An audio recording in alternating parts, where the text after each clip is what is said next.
Well, nothing will cut your camping trip shorter than the bear stealing your food or harassing your site. So here to give us some camping tips for your summer camping this year is Alistair McCrone with Sea to Sky Recreation District.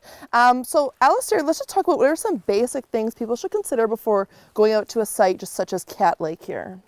Well, you want to make sure you know how to store your food properly and what all the different attractants are. So any food or garbage, anything that smells like food, toothpaste, empty beer bottles, that kind of thing, that's all got to be stored properly. And you never want to take any food in your tent. You never want to eat in your tent. You want to keep all of your cooking away from your tent.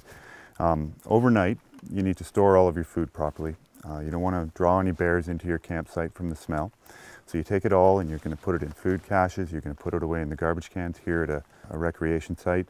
Mostly you just want to keep anything that doesn't smell like it belongs in the forest, and anything that smells like food, you want to keep it stored properly in your vehicle or somewhere secure. You never want to take any food in your tent. You want to clean up all your garbage. So yeah, so you're mentioning a cache people can put their food in, or a bag such as this. What am I looking at here? That's just a stuff sack, an old stuff sack from a sleeping bag. You can use it anywhere. So if you don't have a food cache in the campsite, you can hang it in a tree with a rope.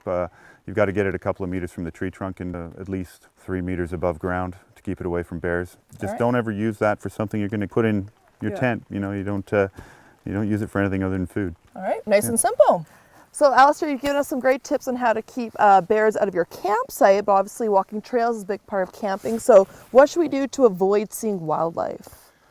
Basically, while you're walking, you want to make sure you're making plenty of noise. The bears and other wildlife that you might have problems with, they'll hear you coming, and they don't want to get in a conflict with people. They're more interested in other things. The other thing you should probably do is not carry any food in your pockets. You should keep all your food in your backpack, and then if in the off chance something does chase you, you can always leave your backpack pretty easily, and that's probably what they're after anyway, not you. Okay, and so make as much noise, sing some Disney songs, anything you can to keep animals away. But let's say you do unfortunately come across a bear.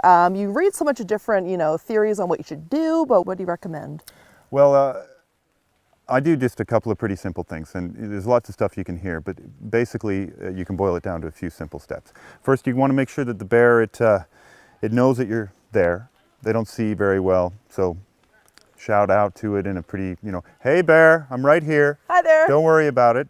And the bear will look up, it'll see you, and it'll probably run away at that point. If it doesn't, if it's not sure what you are, just keep doing that. Hey bear, everything's fine. I'm just gonna go this way. I don't have anything for you. If you have bear spray at that point and the bear's hanging around a little bit, you can take your bear spray off and you can get ready to use it. If the bear comes at you, when it's close enough, you can use your bear spray, and that'll drive it off every time.